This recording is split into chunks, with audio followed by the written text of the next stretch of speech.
I know what you mean. Ever since I left that fucking theater, I left the movie for an action movie. I left the movie theater sleepier than when I got there. For an action movie, that's unacceptable. It is. I actually almost dozed off somewhere in the middle for like a good 3-4 minutes, and I was fighting the temptations not to sleep. I think this is all a symptom of just Hollywood being lazy as shit. You know what? Let me preface this. Folks, we went to see Atomic Blonde today. The trailers for it made it seem like a somewhat quirky, somewhat funny action sort of spy movie. Yeah. Kind of what Valerian turned out to be, and what we saw was actually instead a horrible fucking glory. Yeah. Falls into the badass woman trope. I mean, she's a woman that don't take no shit from no man. She's gonna go in there. She's gonna get shit done. And like I said, the trailer made it seem okay, but I think it was because Dane was late. Someone was supposed to drop his monitor off at the theater, and I actually called him about 20 minutes in and told him not to bother showing up. Yeah. He didn't actually bother watching it. He wasn't there, so we're just not going to have him in here. Don't worry, this won't take long. Yeah. But, Ray, before we get into this, because this segues into what the issue was, the main crux, the problem with this movie, can you name me who you think, it doesn't matter if it's from a movie, a TV show, whatever, your example of the best female lead in some sort of an action movie or series? Best female lead? Yeah, like this is the main character of this action movie. This is the main ass kicker of all these ass kickers. The best one I might have seen was Salt with Angelina Jolie.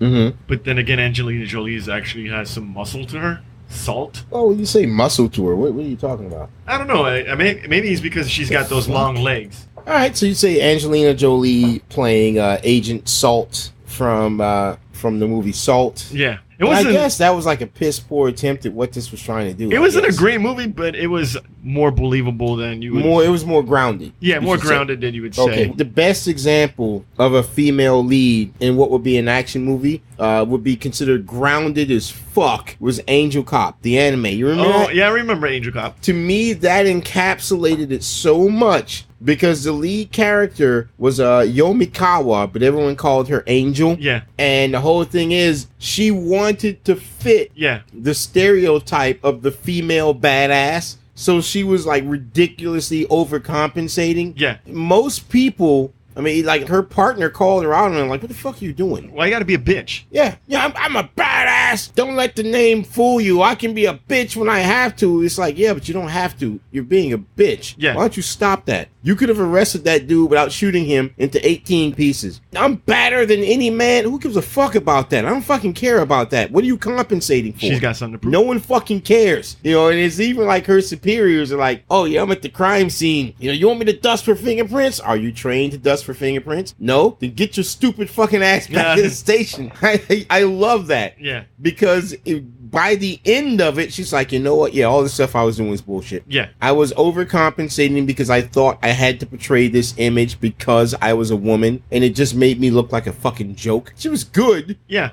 But instead of focusing on being good, she focused on putting out an image of her being an uber badass because she thought she had to be. And the one thing that she used was she didn't try to engage with someone superiorly stronger with her. She actually used the great equalizer, the gun. Yeah, that's why we put that Second Amendment out there. It is a great equalizer. I say that to say this. With Atomic Blonde, this is of course a girl power movie. It wouldn't be so bad if not for the fact that you have to suspend all disbelief. Yes. To see Charlize Theron, who plays as Lorraine Broughton, who I would have to believe is 120 pounds soaking wet. At most. Soaking wet. Yeah, soaking wet. And which she 120 was. pounds, tossing guys around like fucking rag dolls. It's unbelievable to the point where when you're watching it, you're going to be falling asleep through the sparse action scenes that are there, and you can't figure out why. But on the ride home, I was able to figure it out. The action scenes weren't full of action,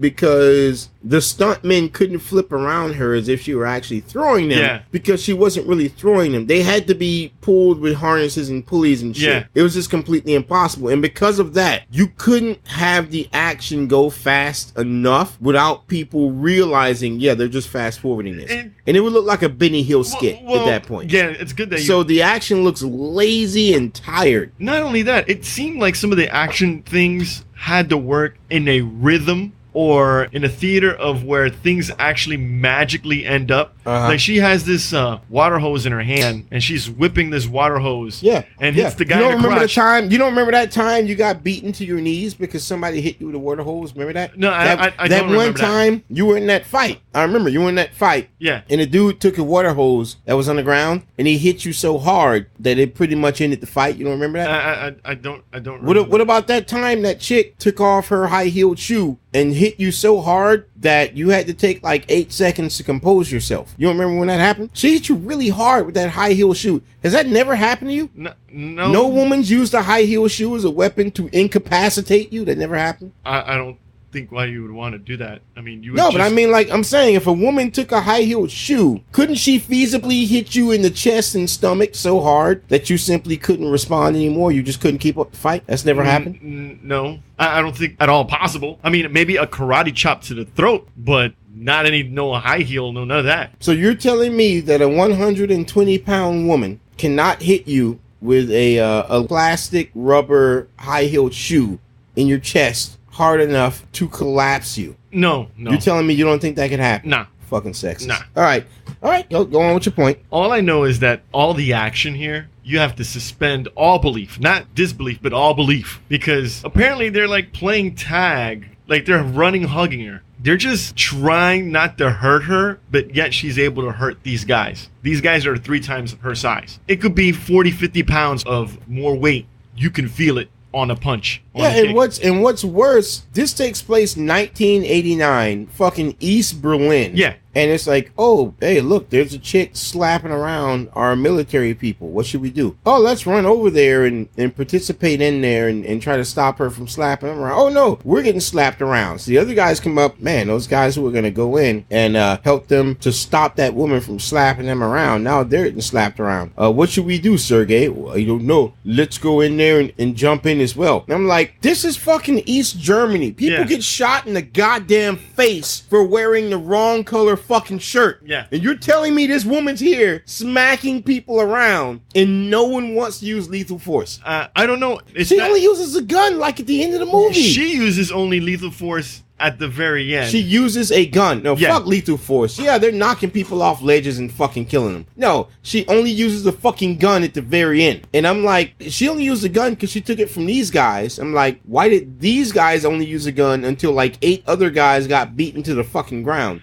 Yeah, and it didn't make any damn sense. And on top of that, they're coming in staggered, so there's one guy at a time. And the scene looks ridiculous when she's dealing with 2 guys. The guys are just standing there getting hit, and you're like, there's not enough force behind those hits to do any real damage. Now, there's this one show where they portrayed, even if she knew martial arts, and it looked like she did, there's one show that portrayed a woman's strength accurately, and it was at the very beginning of a TV series from Amazon called Man in the High Castle.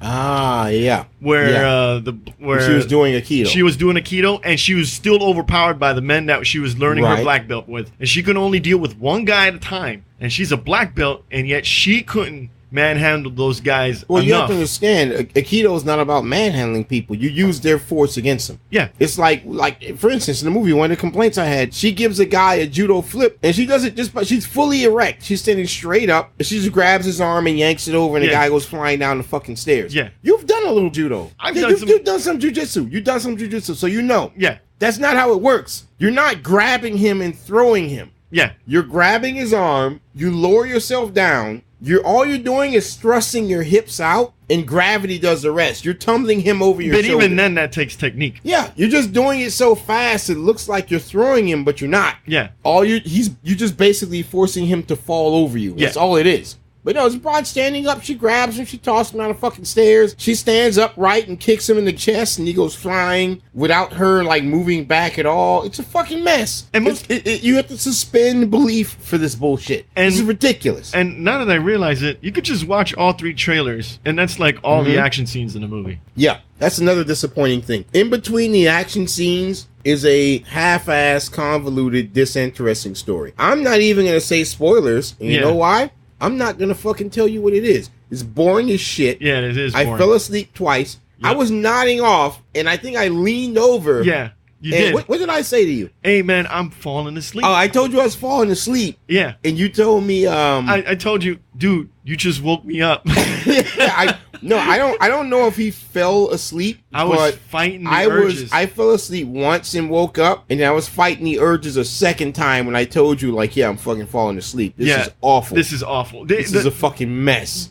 For an action movie. For an action movie, it's awful. I mean, they did some great work with the intro. They had you engaged. Oh, the intro. I will. I'm going to be fair and impartial. Yeah. I'll say what's good. The intro was great. Yep. The scenery, wonderful. Beautiful. The design and also the costumes, the clothing, wonderful. Soundtrack, I'm going to buy it. Yep. I'm going to buy the all this is the best of the 80s, but whatever, fuck it. I'm going to buy the soundtrack. You know, it's great. Yeah. Acting, piss poor. But I don't blame the acting as much as I just blame the script. No, not even the fucking script. The plot. The plot was fucking awful. What plot? I mean, I was still trying half the time I'm like, what the fuck's going on? Wait, are they in East Berlin right now? Are they still in West? I mean, for a place with a big fucking wall and people who get shot trying to move around, this chick jumped between East Berlin and West Berlin several times. No less than 5 times, and then she meets a guy. He's like, yeah, I have to get this guy over to West Berlin. It's so difficult. Okay, we're going to come up with this convoluted plan and blah, blah, blah. And I'm like, bitch, you fucking went back and this is the 8th time. Yeah. You've just fucking walked over to East Berlin. Clearly you've got a tunnel or some shit. This other guy has a tunnel or some shit. He's going back and forth. It was confusing. Just run him through the fucking tunnel. What's all this convoluted shit about how I'm going to get him over to West Berlin? The same way you did. Yeah. This is a fucking mess. I didn't know which side was which during some parts of the movie, but it was good to see how the people in East Berlin were held back. And you saw all the soldiers right there, right by the wall. And it's like an 8-foot wall. You could just jump over it. But well, not just that. That was actually pretty cool. Also, because this is Hollywood, they're not very historically accurate. Yeah. And because I'm something of a history and politics nerd, I'm just going to throw out something that was annoying to me, but because this is Hollywood bullshit, I decided to ignore it. You could not cross the demilitarized zone in Berlin from east to west. That is true. However, in 1980, I'm going to say 86. Yeah. This movie takes place in 89. I'm going to say 1986. The Soviets laxed their rules on people in Germany because there was East Germany. Yeah. You know, not just East Berlin, there was East Germany. They used to say, oh yeah, you can go on vacation and go from Eastern Germany over to, say, France or Belgium or some shit like that. Lax those laws, and the Germans in West Berlin were packing up all their shit, going to West Germany, then going from Germany to Belgium, then from Belgium to France, and then from France entering back into Germany on the western side. Yeah. And using that as a means of going all the way over into West Berlin. Yeah. So they were doing that to circumvent the wall, and people were packing up all their shit. Yeah. Because they just didn't want to be in East fucking Germany or East Berlin. It was fucking sucked. That's my little rant there. Yeah. But the one thing why this movie was boring, I mean, the plot is very hard to explain. And I'm going to tell you one thing. Movies in the 80s did a better spy movie than this movie. Fuck yeah. Remember that movie? And that's what's upsetting. Remember that movie called Gotcha? Hell yeah. Yeah. Gotcha. Spy movie? Gotcha where I want you. Yeah, I remember that shit. Yeah. Yeah. That was a better spy movie. And that was cornball as shit. That was cornball as shit. That was fucking rough. This movie seemed like it tried too hard. This movie, no, I'll tell you what it was. Yeah. This movie, when you did the action starts to peter out. Yeah. It feels like, all right, you know what? Who's this guy? Okay, he's doing this with this guy, and they would just throw shit in there. Yeah. And they try to make it seem like a convoluted mystery sort of spy thriller. It wasn't. And they don't do a good job of it because they donate too much time to that shit. And it's not good. You know what I think happened here? What? This movie tried to do so much. No, it didn't. No, in the sense of trying to keep you engaged. Trying to do so much. They give you some nude shots of Charlize Theron. Yeah. She's rail thin and, you see a boob here and there. The nude shots, Ray. And then you get the grind fest. With, she's fucking her like she's a man, but she's not with wearing the other a dildo. agent. You think this is the... Look, I am a pornography connoisseur. You do not put some shit like that on the screen without doing the fucking research. I yawned. There was no dildo. I did not see a dildo and not see a strap on. Oh, man. But she's banging her like a man. I say, no, sir. Shame on you. Yeah. Shame on you.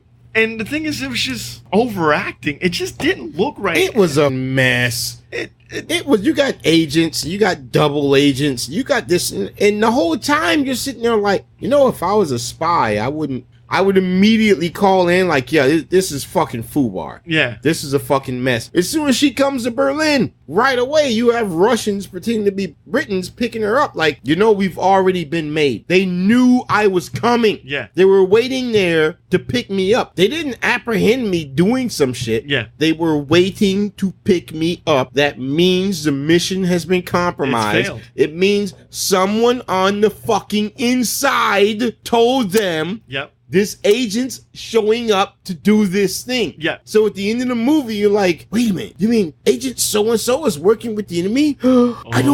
I can't believe it. Like, fucker, they waited for me at the fucking airport. Yeah. No one knew about the fucking mission except two people. Yeah. My superior and my contact. And when I got to the airport, you Agent so-and-so for this mission who was supposed to go here and do this? Great. Get in this car. That's a lot of fucking classified information. The thing is, in this the movie, mission's compromised. It's compromised, but the whole movie is shot like it's in an interrogation. Yeah, the whole movie is a flashback. It's all a flashback. So there leaves no suspense. Like, if she's going to make it or not, of course she makes it because it's shown that she made it. Mm-hmm. And there is no surprises. You spend most of the time watching her walk down the fucking street, sit in a chair, walk some more,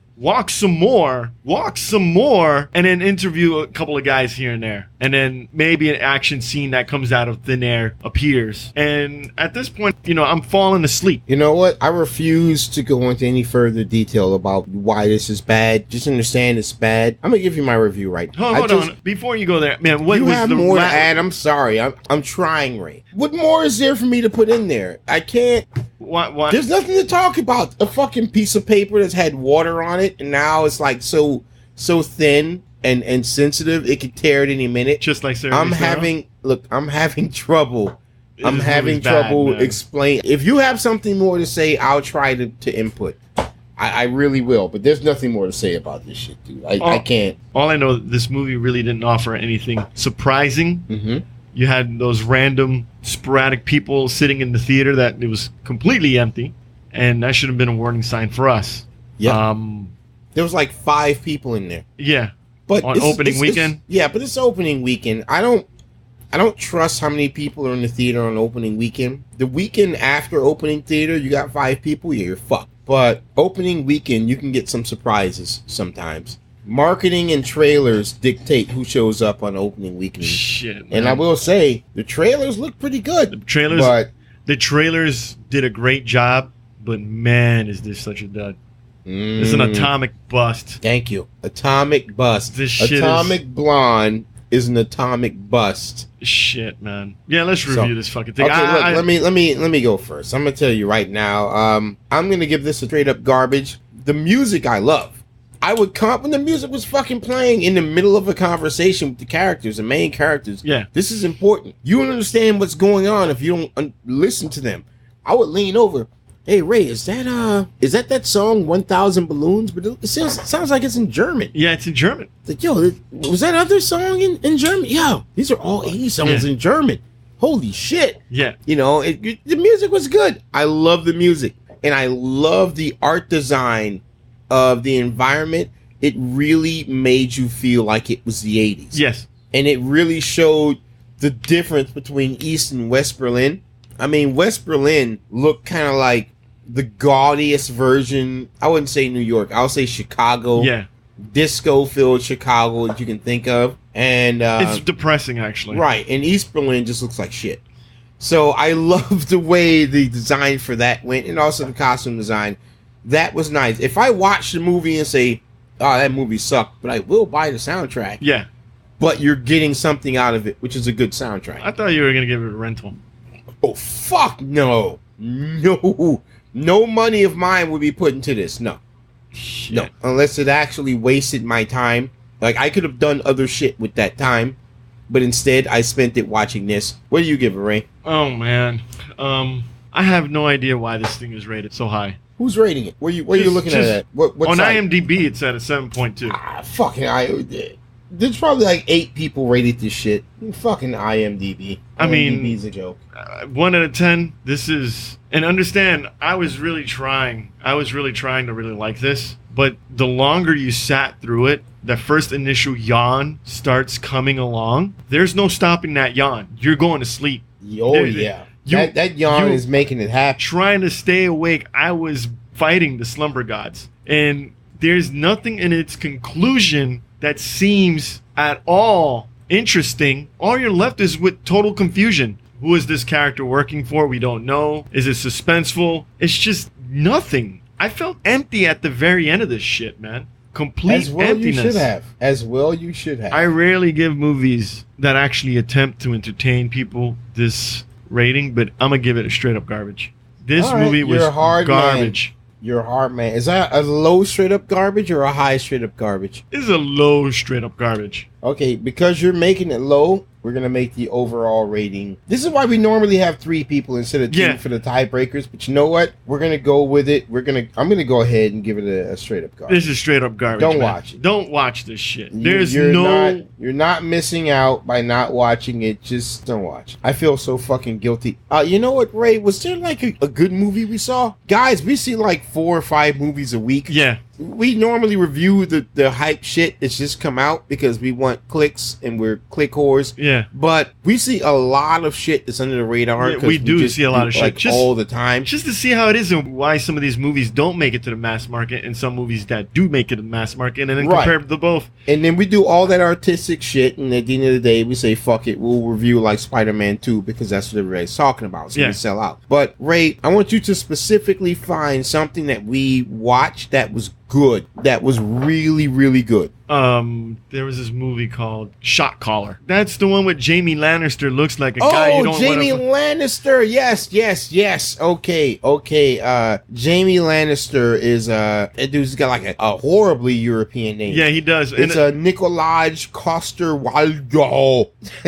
You know, his name is European as shit. That's a good thing and bad thing to have, though. You know, when you're known as a character, you know you're going to do all right. Yeah, but it's basically the guy who plays Jamie Lannister in Game of Thrones. He was in this movie called Shot Caller. I'll tell you, I did not go into this movie expecting much, but damn, that was a good movie. He knows how to act. He knows how to act. The man can act, and everyone needs to give him props for that. The man can act. You know what? Let me just, real quick, let me go to the plot without the spoilers, because I do want people to see this. The main character's name is Jacob Money. He is the quintessential Southern California LA wasp. Okay, he's got a big investment banking job. He makes lots of money. He's bringing in the bacon. He's got a wife and a son, and he loves them. They don't act like elitist titled assholes. Yeah, they're actually a good, decent family. And the wife is like, look, I got to get your partner and friend at the investment firm you work at. I got to make sure his wife is happy with me because I'm trying to get her to sign on to this thing I'm doing, because his wife is she's trying to get her degree in interior design. She's trying to get her degree. So like, yeah, I need his wife to sign off on this. So we're going to take him out to dinner and do this and that. Husband's like, yeah, I just got home from work doing my investment stuff, but okay, let me take a shower. Let's do it. I understand how this works. I love you. He kisses her. And there's a lot of passion there. A lot of, I love you, you're my wife. I have to work 90 hours a week, but it's worth it to come home to this. And his wife is not like a gold digger. She genuinely loves him and whatnot. Yeah, she's so they do that. Yeah, exactly. So they go out to dinner, and the wife is like, "Oh, let's get another bottle of wine." Remember, that was her that said that. Yeah. And the husband's like, "Yeah, okay, up. Another bottle of wine," and they're drinking. And on the way home, they're not like fucked up, but you can see they're a little tipsy. A little tipsy. Him and his wife are in the front. His best friend and his wife are in the back, and they're talking and whatnot. And his best friend, at one point, they're saying something. His best friend puts his fist up to get a fist bump, and instead of just like swinging his hand back there, he fucking turns around, and in the fucking time I see this in the movie, I'm like, there you go. You're not looking at the road. I expect it every single time. And they're having a bro moment with their women. He fucking turns around. Why you do? I don't do that with anybody. I'm driving. You're driving. Yo, Antoine, check this shit out. Yeah. And I'm still looking forward. What is it? What's on the screen? Yo, well, take a look at this. I can't. I'm driving. Tell me what's on the screen. I never take my eyes off the road when I'm driving. This dude turns around to give him a fist bump, and lo and behold, they get sideswiped something nasty. Yeah, they do. That's a bad accident. They get sideswiped, and his best friend in the backseat dies. That's fucked up, man. So he goes to jail for manslaughter, driving under the influence, and his lawyer tells him, like, look, this DA, he's got to stick up his ass. He wants to make an example. You could end up getting like 7 years, but if we take a plea deal, I can get you like 2 years, 3 months. That's a pretty damn good deal. Yeah, he's like, take the plea deal. And his wife is upset, like, look, this was an accident. You didn't try to kill anybody.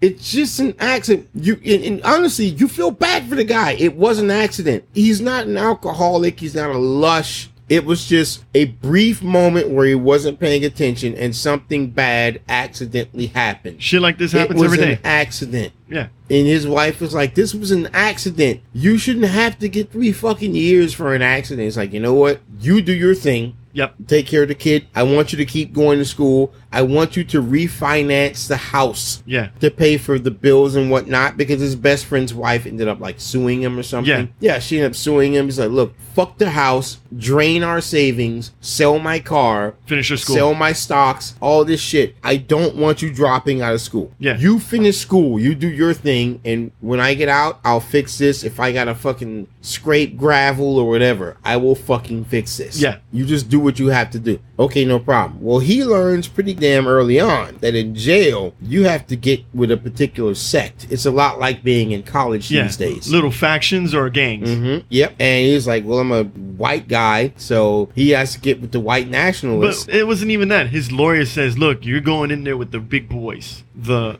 guys that actually murder and kill. Because and his lawyer wasn't bullshitting around. After the first month, at the first night, he learned. Man, the fresh fish, man. That fresh fish. He learned. He's like, thank God that wasn't me. He learned real quick. The very next day, he got his shit together. What happened to the fresh fish, Ray? Oh, man. They held him down. Black dude, by the way. Yeah, black dude. And his shit was pushed in. Oh. From training him. Paused in the neg hole. Yeah. By multiple. How many people did you count? Like 4? No, there's like 5 or 6. There was like 5 or 6 guys. Oh God. And that dude got it bad. And I would be terrified, man. That guy was in a fetal position. The next morning, he wasn't saying shit. He was huddled up in his blanket, not saying shit. Oh man. Yeah, he got it bad. Jamie Lannister sees this like, fuck this. That shit ain't happening to me. Fuck this. That is not happening to fucking me. That shit will make you grow balls real quick. Yeah, so immediately he goes out there and some black, because he's just thinking. He's not paying attention. He's thinking. A black dude bumps into him. Hey, motherfucker, you fucking push me. Motherfucker, bitch. And then you see all the... motherfucker. And out of nowhere, fucking Jamie Lannister tears this guy apart. Well, just starts beating on him. Well, he does that because everybody in the yard at the moment, they're like dogs, like looking for fresh meat. They stick their head up. Yeah. Like, they look at him like, oh shit. This black guy is upset at this white guy. He's probably gonna beat his ass, and we're gonna have a new piece of meat tonight. And Jamie Lannister sees that, and he's like, fuck that. And he fucking goes to town on that dude. He fucked that guy up good. And then he gets the attention of the Aryan Brotherhood. And they're like, yeah, you should beat that guy up. that makes sense. We know why you did it. Yeah. They know exactly. Yeah, you did it because you didn't want to fucking get beat up. You're trying to establish dominance. But he's like, that shit ain't gonna help you. Yeah. You gotta have people on the inside. That's right. So you have to work for us. And if you want to be on with us on the inside, you gotta earn that shit. And damn it, they make him earn it. You gotta go to work. They make him earn it. Damn, man. Shit, did they make him earn it? And the thing is, damn. He shows his disgust on his face, but you could see it in the eyes that he's got to do it. It's like, fuck, man. And he's evolving. Remember, he just wants to get home to his wife and kid. This movie plays out in two ways. You see the current day events, and then you see his evolution of his current day events. Right, because he looks like a completely different character. He looks... If I saw that, if I'm walking the street and I saw this white dude, I'd move to the side. I'd smile and like, how you doing today, sir? How you doing today? Yeah. Yes, sir. Yes, sir. You have a good day, sir. I would say that shit with no shame. He looks scary like a motherfucker. Yeah. And when they show him in the past, you're like, what the fuck? Yeah, he's just He's the most lily white, unassuming guy you'd ever see. This dude looks scary as shit. He had this big ass smile, and he's, the good, clean, and wholesome guy. Yep. Not a single mark on his body. Nope. Now he's tatted up. You see that evolution of all his tats too, and it's actually tatted up, baby. Yeah, he's a scary son of a bitch right now. And then the thing is, what makes this so good? Because they keep going back and forth. They show you his evolution, show you what type of guy he is now. Going to spoilers? A light spoilers. Okay. Light, because I'm not going to give away the ending. Yeah. I'm just mainly talking about his characters. He is a man. Yeah. He is a man that takes responsibility seriously. If you ever watch Breaking Bad, Gustavo. Yeah. What does he say a man does? A man provides. A man provides. Yeah. And he says, you know what? All this stuff I got you from my hard work, sell it. Yeah. Sell it to provide for yourself. And then in the course of the story, he inadvertently gives himself an additional 10 years. Yeah. And he tells his wife at the hearing, move on. We're fucking done. We're done. Move on. And he stops writing anything to his son. Yeah. For 7 fucking years. And then when he finally gets out, because he's on parole, right before he goes out, he gets a letter sent this into his son. And he says, I want you to forget about me. I want you to never want to see me again. I love you, but I fucked up, and I don't want you to be anything like the man I've been. And remember, he only went to jail because of an accident. He was a good father. He just made a mistake. Yeah. And he went to jail. But the things he had to do on the inside to survive, he's like, the man I am now is not a man I would want to be your father. And I'm sorry for that. You need to move on. He became a warrior inside the jail. Yeah. He became one of those guys that became respected. He got rank. And he was only doing this. He was running shit. He was only doing this only to get out. To survive long enough to get out to provide for his family. He didn't want to get raped. He didn't want to get shanked. And man, dude, in this movie, lots of people got shanked for shit. I just didn't want to be anywhere near fucking jail. I mean, when he got out, he was doing some illicit shit. Fucked up thing is, I wanted his illicit shit to succeed. Yeah. Because I was like, dude, society, fuck you, man. You don't deserve this. Sell the coke and the guns and go live in the Bahamas, man. You don't deserve this. Yeah. You're a good man. You don't deserve this. This character is really unique. It's like those classic old school gangsters. They were villains, but they had a code.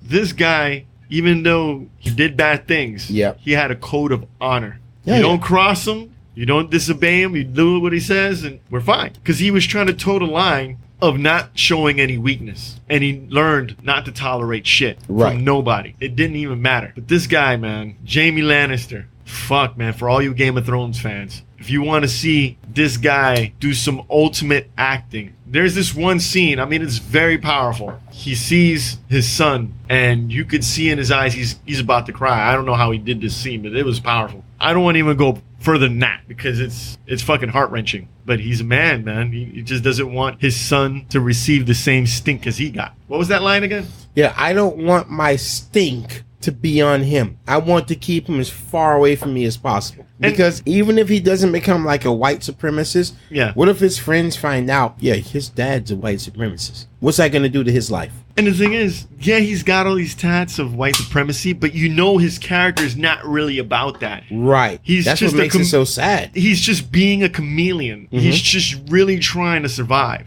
From the condition that he has. And that's it. And that's all it is. Absolutely. I'm not even going to go into spoilers. You know what, guys? Watch Shot Caller. All the actors, phenomenal. I will also say that I want to marry Lake Bell.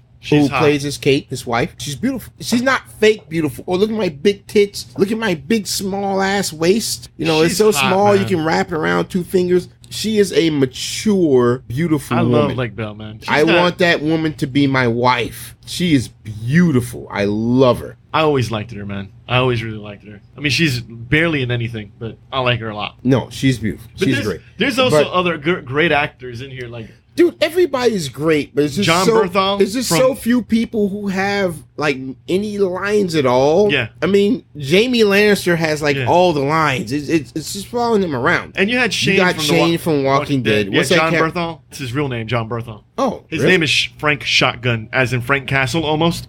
Frank Shotgun. Oh God, yeah, that's Frank. Frank Castle. Yeah, Frank Castle. And Frank Castle carries a shotgun. Yeah, I think the director knew this when he watches Daredevil. But no, everyone did a great job. Everyone did a great job. Even the side characters. Even the police officers. The police officers here, they were moving the story along. Yeah. In the few shots that they were in, you weren't really rooting for the cops, but you weren't not rooting. Yeah, there was for the like cops. a parole officer who was a kind of a big character, and even he played a very important role. Everyone gets 2 claps from me. They're all great. You know what? I'm going to go ahead and rate this. Yeah. I will honestly give this an absolute full price. I was actually very close to saying, let me change it. I want this inside of me. Wow. Yeah. There's no special effects, no big over the top shit, no dramatic this and that, whatever. This shit touched me, right? Yeah.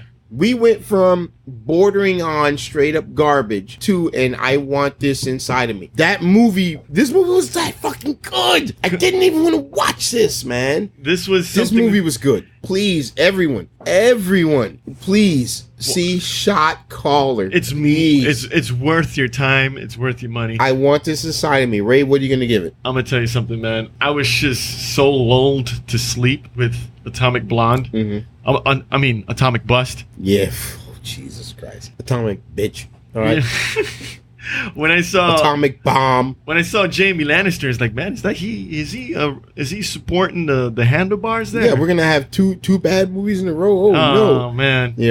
And I was like, okay, let's give it a look. See here, and dude, no time was spent on foo shit. Like every scene was important. Moving the story along, and just captivated you. That's what they're supposed to fucking do. I'm gonna give this an extremely high full price. Okay. An extremely high full price. I mean, it's one of those cop dramas, but not really a cop drama. This is a character-driven movie. Well, between an I Want This Inside of Me and a very high full price, we're gonna go with a very low I Want This Inside of Me. This is getting the highest rating. I Want This Inside of Me. Well, that black dude that was fresh fish got something inside of him. Why you gotta bring that shit up? Man, no, I'm just saying. You know how I feel about that. That dude was sweating. You know how I feel about that. That dude. And you brought the shit up. You know what? Play the music, man. Look, man. That dude I don't see why you do this shit. He was terrified, man. Yeah, I was terrified. And I wasn't even fucking in there. I was just watching it. The fucking booty warrior got to him. Oh, man. Play the music, man. He didn't get the option.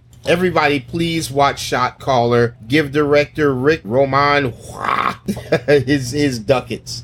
Rick Roman, he earns it.